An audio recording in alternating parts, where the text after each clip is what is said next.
오미크론 때문에 명절이 참 명절 같지 않고 이상하게 돼 버렸어요. 그죠?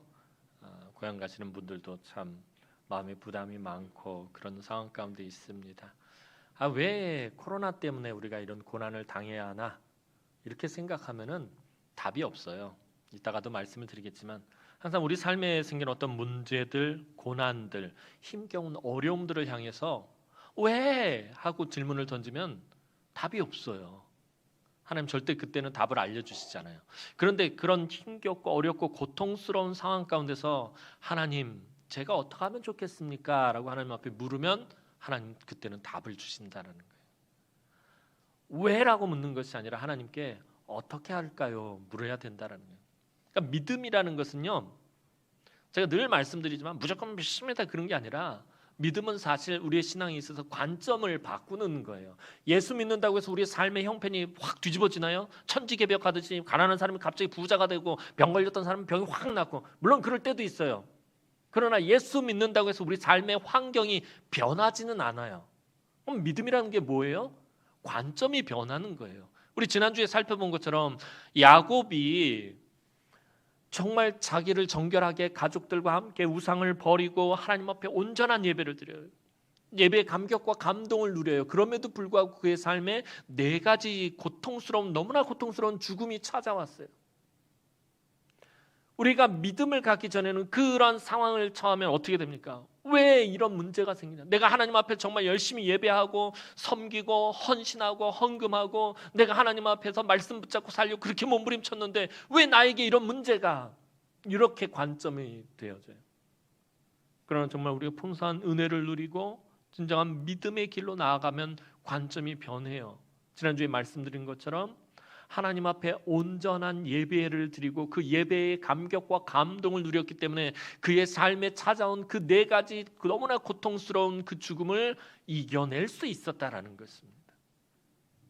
믿음은 관점이 바뀌는 것이에요. 삶의 문제를 바라보는 관점이 바뀌는 것이에요. 하나님이 나와 함께 하신다. 내가 어려움, 고난과 고통 속에서 하나님이 나와 함께 하신다. 나를 도우신다. 나를 어루만져 주신다라는 그런 관점으로 바뀌는 것이 믿음인 것입니다. 오늘 본문 말씀을 통해서 지난주에 마저 살펴보지 못한 참 하나님 앞에서 믿음으로 살려고 할 때 우리 삶에 고난이 찾아오는 그 고난들을 어떻게 이겨낼 것인가를 함께 나누면서 은혜를 누렸으면 좋겠습니다. 오늘 본문 말씀은 빌립보에서 있었던 사건입니다. 자, 빌립보는 바울이 유럽에서 첫 번째로 세운 교회다라고 예전에 말씀드렸고요. 1월 둘째 주에 올해 주제 선구 구절을 가지고 말씀을 전할 때 빌립보에 대한 이야기들을 잠깐 말씀을 드렸어요. 로마 아구스토 황제의 직속 군사들이 정착한 지역이라 특별히 로마 황제에 대한 충성심이 다른 지역들보다 더 강했던 지역이라고 말씀을 드렸습니다. 사실 바울은 빌립보에 자기가 가고 싶어서 갔던 것이 아니에요. 자원해서 갔던 것이 아니라 억지로 오게 된 곳이었습니다. 아무것도 없이 막연하게 선교의 사역을 시작했어요. 원래 그가 가고자 했던 곳이 아니라 하나님께서 마치 등 떠밀듯이 밀어서 어쩔 수 없이 와서 막연하게 선교 사역을 시작했지만 하나님은 믿음의 사람 루디아를 보내주시고 그녀의 가정을 통해 사역을 은혜롭게 시작하게 하셨습니다. 은혜로운 것들만 있었던 것이 아니라 그 빌립보에서는 아주 치열한 영적인 정쟁도 있었다라는 것입니다. 바울은 빌립보에서 귀신 들려 점을 침으로 그 주인들에게 물질적인 유익을 주던 한 여종을 만나게 됩니다. 그런데 이 귀신 들린 여종이 계속 바울을 쫓아다니면서 바울을 괴롭게 하는 것입니다. 당신은 거룩하신 분의 종입니다. 당신은 구원의 역사를 이루기 위해서 그분이 보내신 분입니다. 계속 큰 소리로 지르면서 바울을 따라다니는 것이었습니다. 그게 바울을 되게 괴롭게 했던 모양입니다. 그래서 바울은 예수의 이름으로 귀신을 내쫓았습니다. 예수의 이름으로 이 여종은 비로소 정상적인 삶을 살 수 있게 되었습니다. 귀신 들림으로 인해서 매우 고통스러운 삶을 살던 이 여인은 너무나도 놀라운 은혜와 복을 받아 누리게 되었습니다.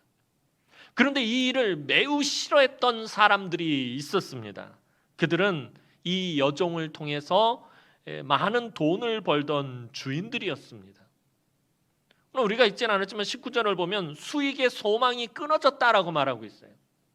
이 여종에게서 귀신이 떠나니까 이 주인들이 자기들의 수익의 소망이 끊어졌다, 다시 말하면 돈줄이 끊어졌다라고 그렇게 이야기하면서 매우 화가 난 것을 보게 됩니다. 귀신 들린 고통받는 여종을 그저 자기들의 수익의 도구로만 생각한 악한 주인들이었다라는 것입니다. 귀신 들려서 고통받는 여종을 바라보면서 불쌍히 여긴 것이 아니라 자기들이 돈을 버는 돈벌이로, 그런 돈벌이의 도구로 생각하는 악한 주인들이었다라는 거예요. 그래서 그들은 더 이상 돈을 벌 수가 없게 되자 화가 머리 꼭대기까지 미쳐서 그 화가 폭발합니다. 그래서 바울과 실라를 붙잡아서 빌립보의 관리들에게로 끌고 갑니다. 그런데 그 빌립보 관리들 앞에서는 차마 귀신 들린 여종에게서 귀신을 내쫓아서 더 이상 돈을 벌 수 없게 되었다, 이렇게 말을 하지는 못하고 이상한 누명을 바울과 실라에게 뒤집어 씌워버립니다. 오늘 본문 바로 앞에 있는 20절 말씀 한번 보도록 하겠습니다. 20절 말씀입니다. 우리 다 함께 봅니다. 시작. 상관들 앞에 데리고 가서 말하되 이 사람들이 유대인인데 우리 성을 심히 요란하게 하여, 이 사람들이 유대인인데 우리 성을 심히 요란하게 합니다 라고 고발을 해요. 유대인들은요, 다른 민족들에 비해서 특히 민족적 정체성, 아이덴티티가 너무 강해서 이들을 강제로 억누르면 격렬한 시위를 하거나 폭동을 일으키곤 하였습니다. 그래서 로마 정부는 늘 항상 유대인들을 면밀히 감시하고 있었습니다. 언제 어떻게 폭동을 일으키고 언제 어떻게 시위를 벌일지 모르기 때문에 로마 정부는 항상 유대인들을 요시찰 민족으로 규정하고 그렇게 감시하고 있었습니다. 바울과 실라를 붙잡은 이 사람들은 이 점을 아주 교묘하게 이용하고 있습니다. 관리들이요, 이 사람들은 유대인입니다라고 강조하고 있는 거예요.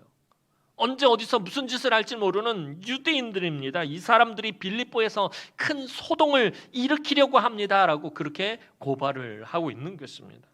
게다가 결정적인 이유로 고발의 이유를 이야기하죠. 그게 21절 말씀입니다. 21절 말씀 한번 보도록 합니다. 시작. 로마 사람인 우리가 받지도 못하고 행하지도 못할 풍속을 전한다 하거늘. 로마 사람인 우리가 받지도 못하고 행하지도 못할 풍속을 전합니다.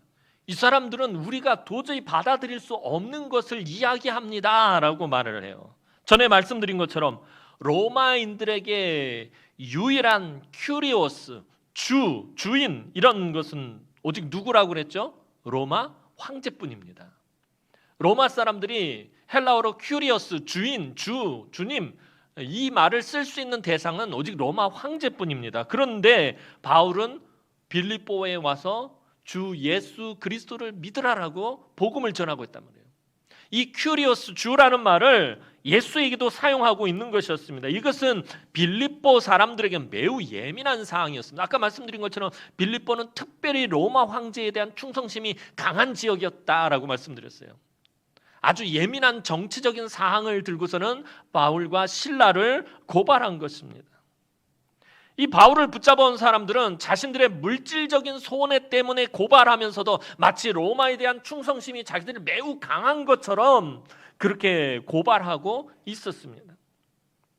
그런데 이 빌립보의 관리들은 이런 사건이 터졌으면 원래대로라면 바울의 변론을 들어야 돼요. 바울에게 왜 이런 일을 했는지 그 변호를 들어야 되는데 그걸 들어보지도 않고 즉시 바울과 실라의 옷을 찢어버리고 매질을 해버립니다. 이게 오늘 본문 22절 말씀입니다. 오늘 본문 22절 말씀 보도록 합니다. 시작. 무리가 일제히 일어나 고발하니 상관들이 옷을 찢어 벗기고 매로 치라 하여. 아마도 바울을 잡아온 무리와 이 관리들은 결탁이 되어 있었던 것 같습니다. 자신들도 이들에게 무엇을 받은 거예요? 뇌물을 받은 거예요. 뇌물을 받고 있었는데 그 돈줄이 끊어진 것을 알았습니다. 그래서 정상적인 재판 절차도 거치지 않고 바로 매질을 해버린 것이에요. 로마는요, 굉장히 강한 법치주의 국가입니다. 로마법이 굉장히 중요합니다. 그래서 절대로 법에 따라 재판을 하지 않고서는 형벌을 가할 수가 없어요. 예수님도 재판을 거치잖아요. 흉악범으로 그렇게 고발을 당하고 재판을 거친 후에야 채찍질을 하고 십자가형을 진행을 했단 말이에요. 이것도 마찬가지예요. 사도 바울과 실라도 정식 재판을 거친 후에 매질을 해야 됩니다. 그러니까 정식 재판을 거치지 않았습니다. 바로 매질을 했어요. 로마군의 매질은 아주 무섭고 혹독하고 잔인하기로 유명했습니다. 오래전에 패션 오브 크라이스트라는 영화에서 주님이 로마 군인들에게 매질을 당하는 장면을 보면은 정말 너무 잔인합니다. 그 영화의 거의 대부분이 주님이 고난을 당하는, 매를 맞고 채찍질을 당하고 십자가에 못 박히는 장면으로 돼 있는데, 주님이 매를 맞는 장면을 보면 채찍질 하기 전에 로마 군병들이 이 막대기를 하나 들고 오는데, 이 막대기가 그냥 마른 막대기가 아니라 생나무 가지를 꺾어와요. 이게 수분이 있어가지고 탄력이 있어서 때리면 살이 쩍쩍 달라붙는, 아주 고통스러운 거예요. 사도 바울과 실라가 그러한 매로 매질을 당한 것입니다. 아마 예수님이 맞았던 것에 준하는 그런 혹독한 매질을 당했을 것입니다. 오늘 본문 23절 24절 말씀 보도록 하겠습니다. 23절 24절 말씀입니다. 시작. 많이 친 후에 옥에 가두고 간수에게 명하여 든든히 지키라 하니 그가 이러한 명령을 받아 그들을 깊은 옥에 가두고 그 발을 착고에 든든히 채웠더니. 사도행전을 기록한 사람은 누가입니다. 누가는 헬라인이고요, 의사입니다. 그 의사였던 누가가 뭐라고 말을 하냐면 많이 쳤다라고 말을 했어요. 이게 굉장히 지금 바울과 실라에게 이 육체에 심각한 해를 가할 정도로 많이 쳤다라는 것입니다. 이 많이 쳤다라는 말은 바울과 실라가 실신할 정도로, 기절할 정도로 쳤다는 거예요. 사람을 어떻게 때리면 기절할 때까지 때리는 것입니다. 바울과 실라가 매를 맞다가 기절할 때까지 이 관리들이 쳤다는, 그 정도로 많이 쳤다라는 것입니다. 그리고 그 상태로 옥에 가두어 버립니다. 지금도 빌립보에 가면 옛날에 사용하던 그 지하 감옥 유적지가 있는데 어둡고 차갑고 정말 끔찍한 곳이라고 합니다. 그런 곳에 심하게 매를 맞고 발에 착고까지, 발에 쇠고랑까지 차고 바울과 실라가 갇히게 되었습니다. 매를 맞은 등에는 아마 피가 철철 흐르고 있었을 것입니다.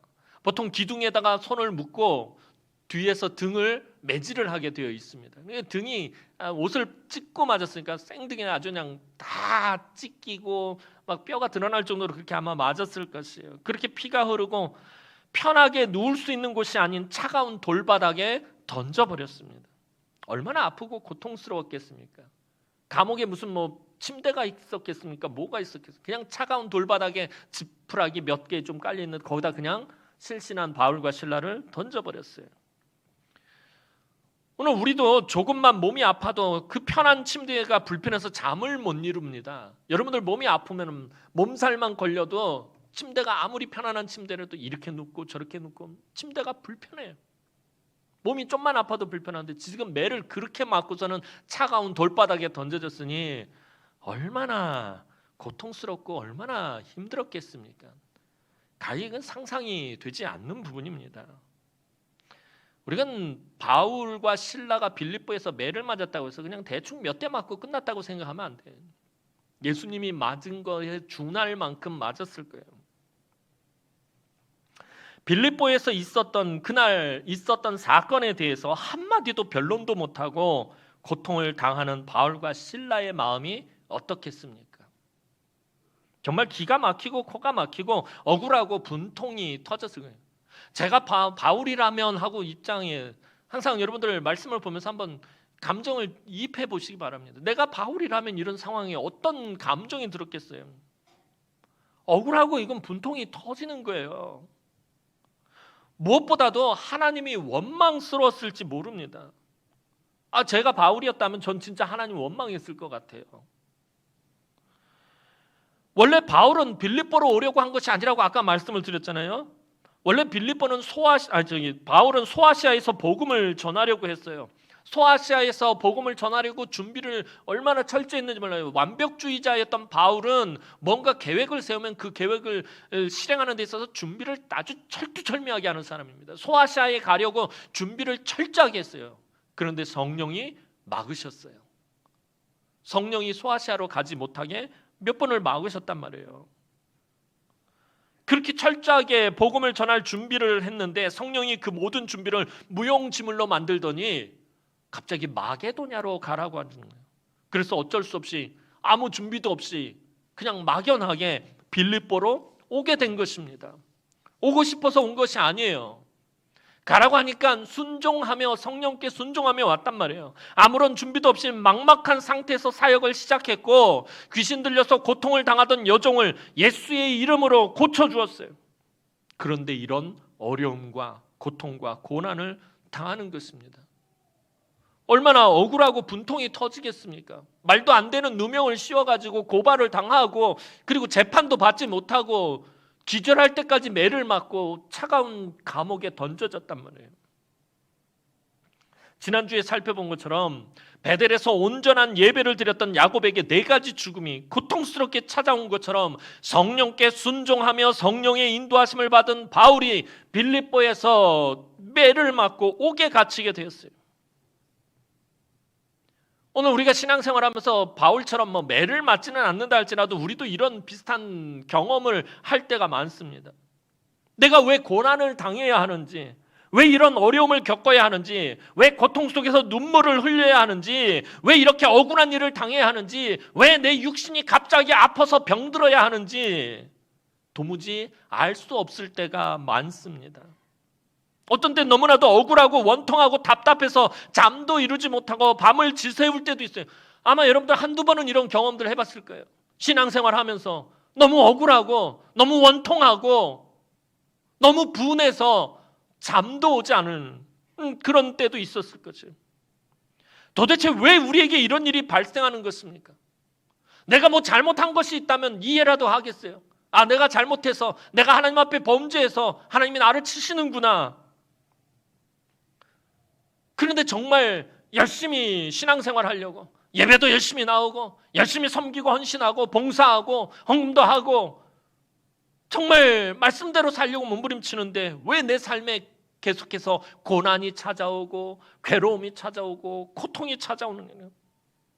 전에도 말씀드렸듯이 우리가 이런 상황에 직면할 때 왜 나에게 이런 일이라는 질문을 하면 결코 답을 찾을 수가 없어요. 고난 앞에서 왜 나에게 이런 고난이라고 아무리 외쳐봐야 하나님은 답을 주시지 않아요. 그것은 하나님만 아시기 때문이에요.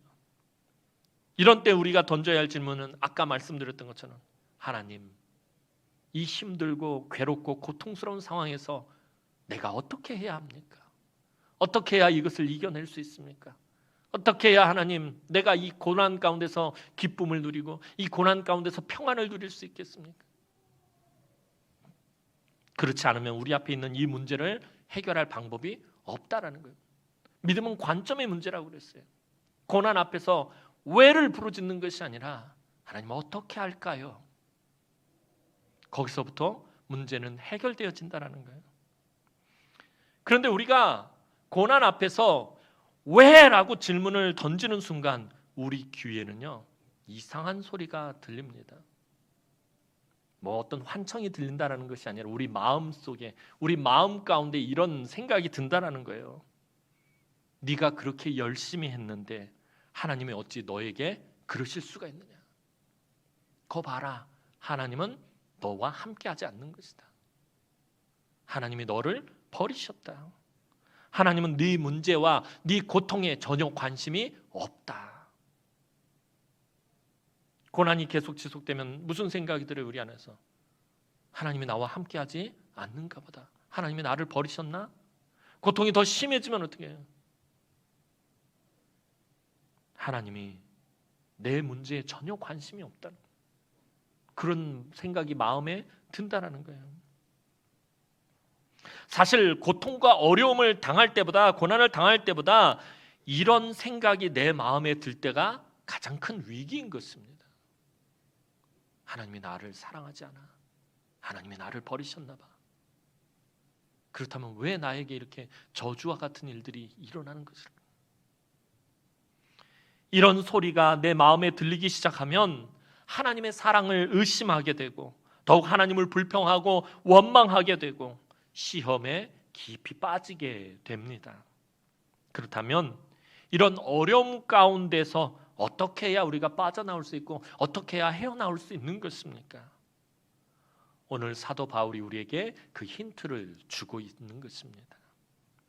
사도 바울은 이런 위기를 이겨낼 수 있는 힌트를 우리에게 제시해 주고 있어요. 오늘 본문 25절 말씀 보도록 하겠습니다.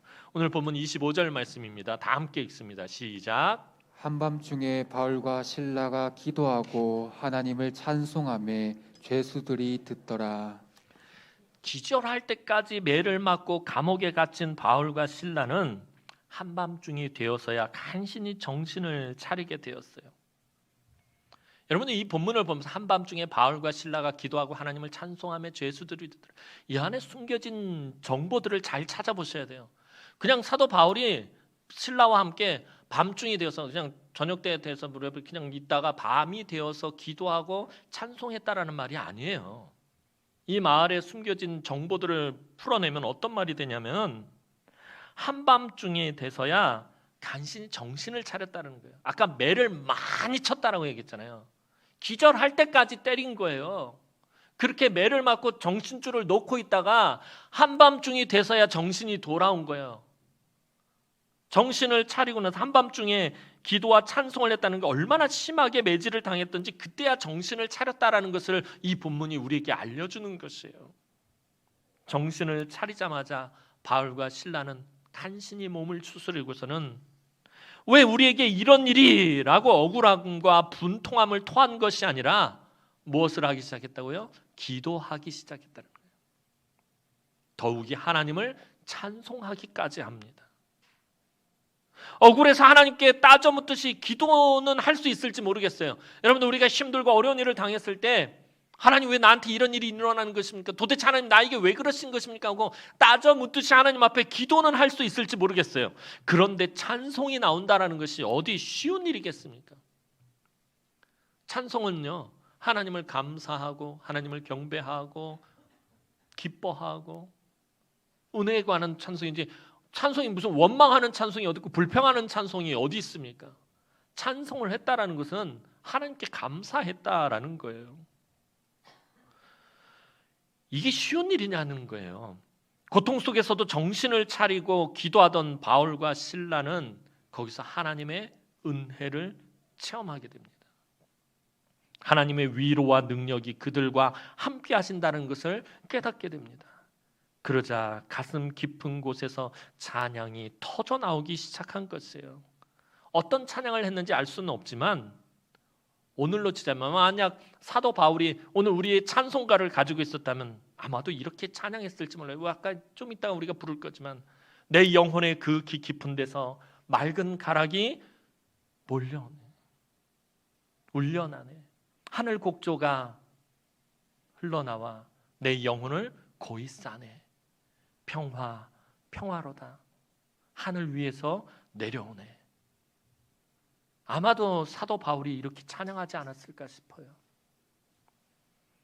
그런데 그들의 찬송 소리가 바울과 실라의 찬송 소리가 얼마나 컸던지 그 감옥에 갇혀있던 모든 죄수들이 다 들을 수 있을 정도였어요. 바울과 실라가 찬송하였더니 죄수들이 들었더라라고 성경은 분명히 말하고 있어요. 모든 죄수들이 그 찬양을 들었다라는 것이에요.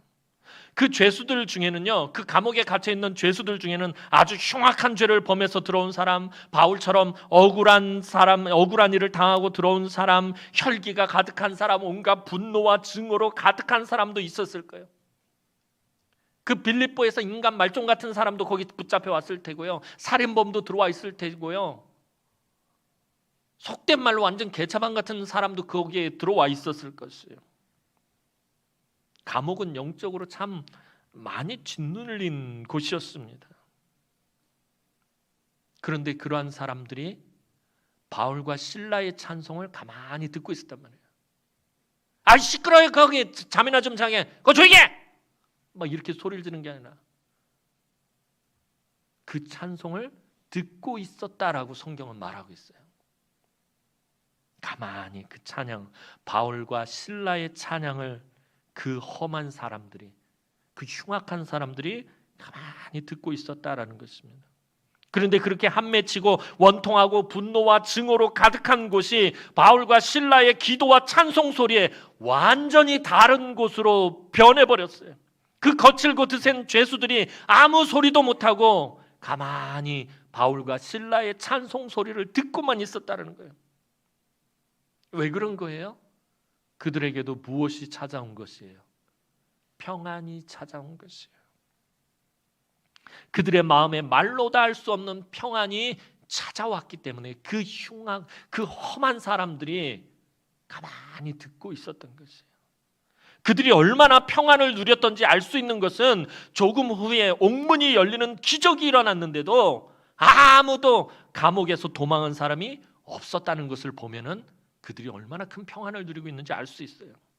그 거친 죄수들이 그저 순한 양처럼 되어가지고 바울과 실라 곁에 가만히 앉아 있어요. 이제 바울과 실라의 찬송 소리에 놀라운 일이 벌어집니다. 오늘 보면 26절 말씀 보도록 하겠습니다. 오늘 보면 26절 말씀입니다. 시작. 이에 갑자기 큰 지진이 나서 옥터가 움직이고 문이 곧 다 열리며 모든 사람의 매인 것이 다 벗어진지라. 바울과 실라는요, 하나님께 큰 지진이 일어나서 그 감옥터가 깨지고 문이 열리게 해달라고 기도하지 않았어요. 그런데 기도와 찬송이 있던 그곳에 하나님의 놀라운 능력을 나타내십니다. 지진이 일어나서 옥터가 깨지고요, 옥문이 열리고요, 발에 착고가 풀려요. 그 쇠사슬이 풀리는데 바울과 실라 발에 묶인 쇠사슬만 풀리는 것이 아니라 그 감옥에 갇힌 모든 죄수들의 쇠사슬이 다 풀려버립니다. 바울과 실라가 구하지 않은 일까지도 하나님이 역사하셨습니다. 그런데 앞서서 말씀드린 것처럼 이런 상황에서 그 감옥 안의 모습이 좀 이상합니다. 바울의 모습이 더 놀라운 모습입니다. 한번 생각해 보시기 바랍니다. 저와 여러분들이 사도 바울처럼 지금 억울하게 매를 맞고 감옥에 갇혀 있었어요. 자, 억울하게 매를 맞고 감옥에 갇혀 있는데 큰 지진이 일어나고 옥문이 열리고 발에 쇠사슬이 풀리고, 여러분 같으면 이런 상황에서 어떻게 생각하겠습니까? 내가 막 복음을 전하다가, 예수의 복음을 전하다가 억울하게 누명을 쓰고 붙잡혀와서 정식 재판도 받지 못하고 죽을 때까지, 기절할 때까지 매를 맞고서는 감옥에 갇혔어요. 얼마나 억울하고 원통해요. 그런데 기도하고 찬송했더니 옥터가 깨지고 옥문이 열리고 발에 매어놨던 쇠사슬이 딱 풀려요. 이게 무슨 사인이에요? 뭐 꿈뻑 저만 쳐다보시네. 무슨 사인이냐니까. 탈출하라는 사인이잖아요. 도망가라는 사인이잖아요. 누가 봐도 이거는, 누가 봐도 도망가라는 거 아니에요. 복음 전하다가 억울한 누명을 쓰고 붙잡혀 왔는데 옥문이 깨지고 쇠사슬이 풀렸어요. 도망가라는 사인이잖아요. 이거 누가 봐도. 저 같았으면은 아싸, 도망치라는 하나님 뜻이다. 대박, 사건, 난 도망가야지 하고서 연락에 도망을 갔을 거예요. 그런데 바울과 실라는 도망을 가지 않고 있다라는 거예요. 이상하잖아요. 이건 누가 봐도 하나님께서 바울과 실라를 탈출시키려는, 보호하시려는, 그 감옥에서 이끌어내시려는 사인 같잖아요. 근데 왜 바울과 신라는 도망을 치지 않냔 말이에요. 누가 봐도 이건 하나님께서 바울과 신라를 보호하시고 그 감옥에서 끄집어내시려는 그런 사인 같은데 바울이 도망을 가지 않아요. 더 희한한 것은요, 다른 죄수들도 바울과 함께하고 있다는 거예요. 그 감옥에 있던 사람들이 착한 사람들이에요? 아니요, 아까 말씀드렸잖아요. 흉악한 범죄자들이 몰려있단 말이에요. 사형수도 있었을 테고, 흉악한 강도도 있었을 테고, 살인범도 있었을 테고, 온갖 악한 인간들이 다 모여 있었어요. 자, 이 사람들은 틈만 나면 도망갈 궁리를 하는 사람들인데 옥문이 열렸어요. 발에 쇠사슬이 다 풀렸어요. 도망가야죠. 이 죄수들은 무조건 도망가야지. 사형수는 도망가야죠. 어쨌든 이래도 죽고 저래도 죽는다. 문 열렸으면 도망가야 되잖아요. 그런데 도망치지 않고 바울 곁에 얌전히 함께 있었다는 거예요. 너무 이상한 일이 지금 발생하고 있어요. 고민했어요. 제가 바울이 왜 도망을 치지 않았을까? 나 같았으면, 내가 바울이었다면 지금 죽으라고 도망을 쳐서 빌립보 밖으로 빨리 도망가야 되는데 왜 도망을 치지 않았을까? 바울이 왜 탈출을 하지 않았느냐면은 바울이 로마법을 아주 잘 알고 있었기 때문이에요. 자기가 탈출을 하고 자기가 그 감옥에서 도망을 치는 순간 누군가는 죽어야 한다라는 사실을 알았다라는 거예요. 로마법에 따르면요, 죄수가 도망하면 그 죄수를 담당하는 간수가 그 죄수에 대한 책임이 있어요. 예를 들어서 사형수가 도망치잖아요. 그럼 그 사형수를 관리하던 간수가 사형을 당해야 돼요. 책임을 지고. 도둑놈을 관리하던 관수가 있었는데 도둑놈이 그만 도망을 쳐버렸어요. 그러면은 그 도둑놈을 관리하던 간수가 배상의 책임이 있어요. 그 자기가 맡고 있는 죄수에 관한 모든 책임이 그 간수에게 있었다라는 거예요. 그래서 죄수들은 틈만 나면 도망하려고 그러고요. 간수들이 그래서 죄수들을 얼마나 혹독하게 다뤘는지 몰라요. 도망을 치면 안 되니까. 도망치면 자기가 큰일을 당하기 때문에. 그래서 간수들은 늘 죄수들을 두들겨 패고 꼼짝을 못하는 거예요. 심지어 다리를 일부러 부러뜨리기도 해요. 도망치면 안 되니까. 그렇게까지 악독하게 해야 했다는 거예요.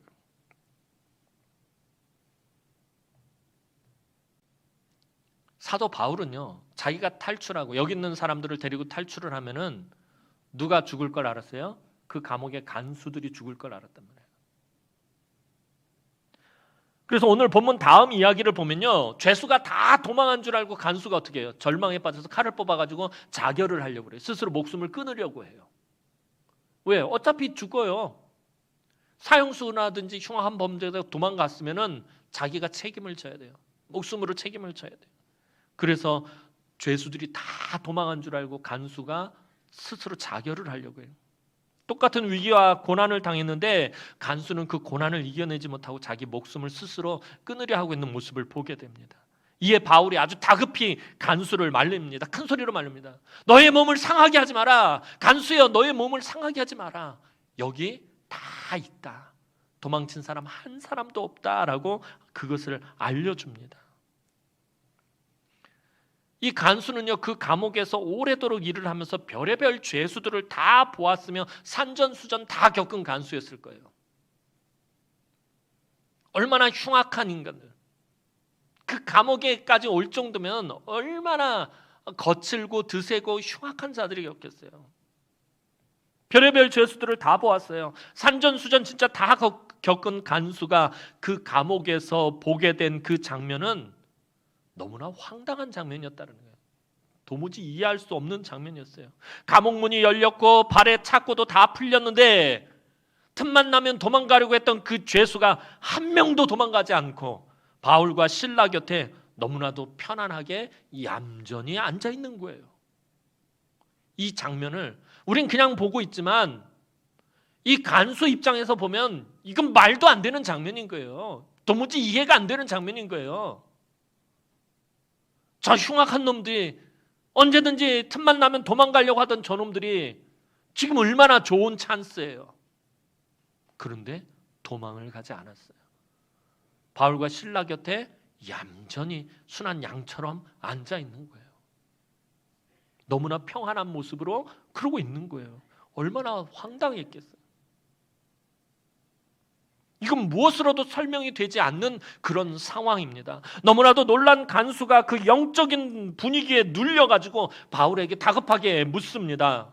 30절 말씀 보도록 하겠습니다. 사도행전 16장 30절 말씀 봅니다. 시작. 그들을 데리고 나가 이르되 선생들이여 내가 어떻게 하여야 구원을 받으리까 하거늘. 그 난리가 난 감옥에서 간수가 본 것은 말로 다 할 수 없는 평안이었어요. 그 흉악한 죄인들이, 그 거칠고 드센 죄수들이 사도 바울 곁에 평안히 있는 모습이에요. 그 감옥에서 발견한 말도 안 되는 평안함이에요. 혈기와 도끼와 분노와 증오와 한이 맺힌 죄수들의 모습을 도무지 찾아볼 수 없었고 오직 평안함만이 그곳에 충만했다라는 거예요. 간수 입장에서 보면 이 죄수들이 구원을 받은 것과 같은 거예요. 다급히 물어요. 선생님이요, 내가 어떻게 해야 구원을 받을 수 있겠습니까? 이 간수의 질문은 모든 인간의 문제를 해결하는 아주 중요한 질문이었어요. 사도 바울이 그 질문에 대답을 합니다. 사도행전 16장 31절 말씀 보도록 하겠습니다. 31절 말씀입니다. 시작.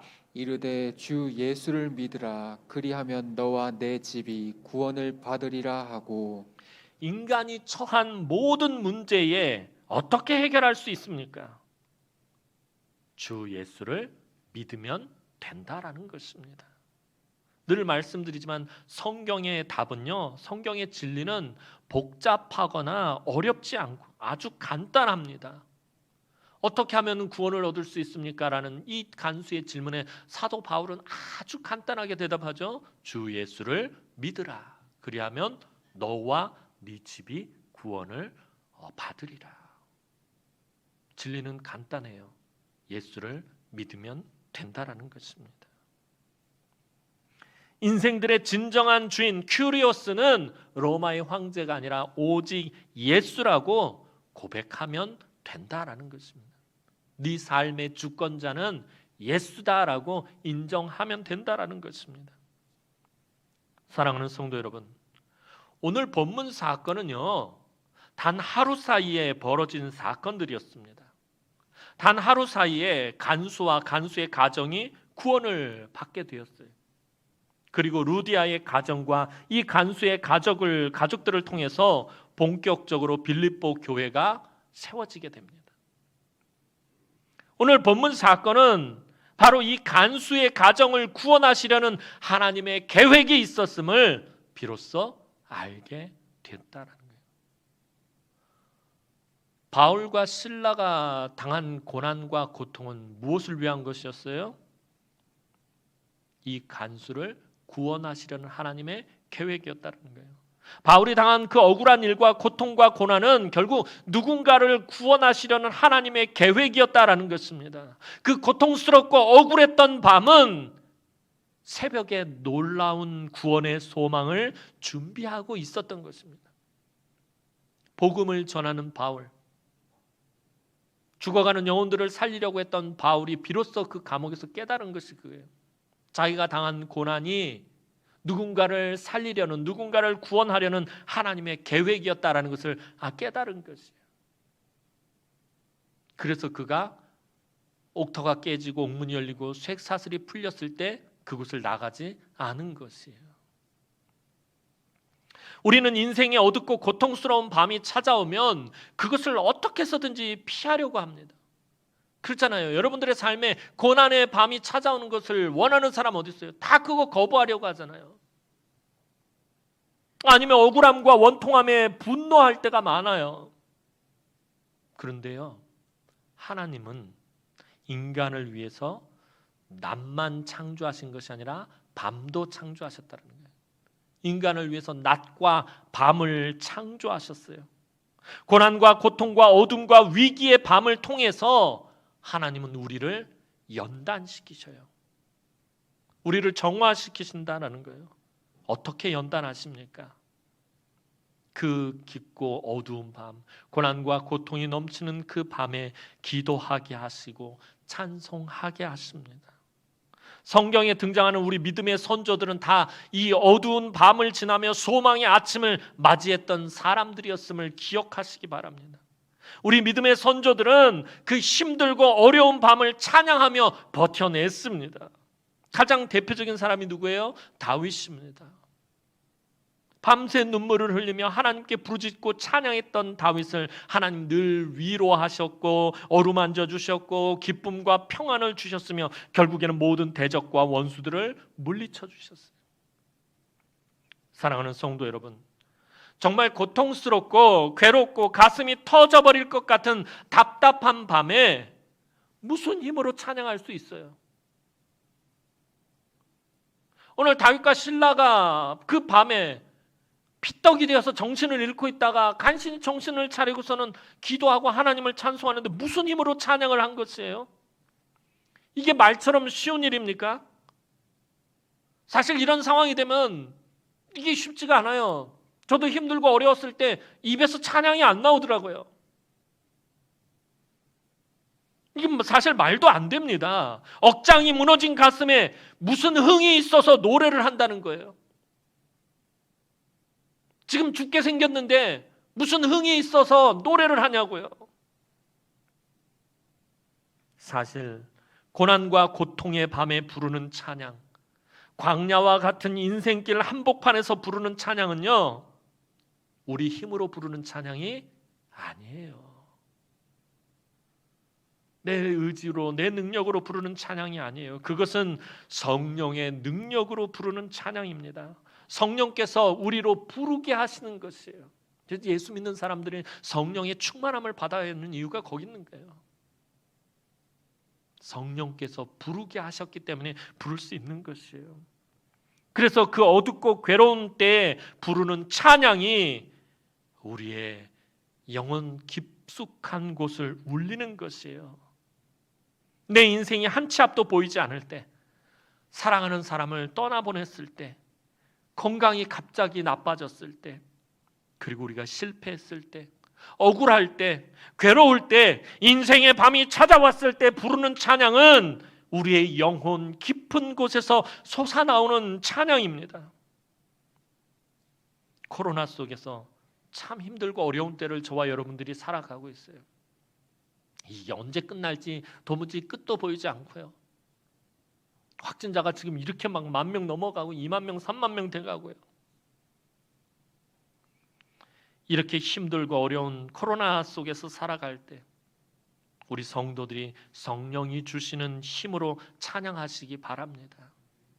여러분들 불평하고 원망할 것이 아니라 왜? 라고, 왜 나에게? 왜 우리에게? 왜 이렇게? 여러분들 그러는 것이 아니라 성령의 능력을 힘입어서 하나님을 찬송하시기 바랍니다. 이해할 수 없는 인생의 밤이지만 왜 우리에게 코로나가 찾아왔는지 왜라고 아무리 여러분들 물어봐야 아까 말씀드렸잖아요. 답을 찾을 수 없어요. 왜 우리 가운데 이런 코로나가 발생을 했는지, 왜 고난이 찾아왔는지 아무리 물어도 그건 답이 없어요. 우리가 해야 할 일은 하나님, 코로나가 이렇게 넘쳐나는 속에서도 우리의 기쁨을 어떻게 하나님 유지할 수 있겠습니까? 어떻게 우리가 그 가운데서 하나님을 찬송할 수 있겠습니까? 하나님, 어떻게 우리가 하나님을 예배할 수 있겠습니까? 어떻게 하나님을 기뻐할 수 있겠습니까? 우리가 물어야 할 것은 그러한 것이에요. 코로나 속에서 참 힘들고 어려운 때를 살아가는 우리 성도들이 성령이 주시는 힘으로 하나님을 찬양하시기 바랍니다. 여러분들 영혼 깊숙한 곳에서 하나님을 향한 찬양이 솟아나와야 합니다. 이해할 수 없는 인생의 밤이지만 성령께서 찬양하게 하심으로 모든 묶이고 매인 것들이 풀리는 밝은 소망의 새벽의 은혜를 누리는 우리 남흥의 모든 성도들이 되기를 주님의 이름으로 축원합니다. 기도드리겠습니다. 사랑과 은혜가 많으신 아버지 하나님, 은혜와 사랑을 진심으로 감사를 드립니다. 인생의 어둡고 고통스러운 밤이 찾아올 때 하나님, 우리가 어찌해야 하는 것입니까? 어떻게 해야 하는 것입니까? 하나님, 우리가 성령의 능력을 힘입어 하나님을 찬양하기를 소원합니다. 이 고난과 이 고통 통해서 하나님의 구원의 역사가 있음을 하나님 알게 하시고, 하나님, 우리 영혼 깊은 곳에서 솟아나오는 이 찬양을 통해서 하나님, 우리가 이 고난 속에서, 이 고통 속에서 하나님 주시는 평안과 그 평화를 맛보게 하여 주옵소서. 그래서 이 험한 세상 가운데서 우리 하나님 주시는 이 평안으로 하나님 승리하는 우리 남흥의 모든 성도들이 되게 하여 주옵소서. 지금 참 힘들고 어려움, 그런 고난과 고통 속에서 살아가는 우리 성도들이 있습니까? 하나님, 불쌍히 여겨 주옵소서. 긍휼히 여겨 주옵소서. 저들이 오늘 바울과 실라가 누렸던 그 평안과 그 평화를 하나님 누리게 하여 주옵소서. 감사를 드렸고 예수님의 이름으로 기도하옵나이다. 아멘.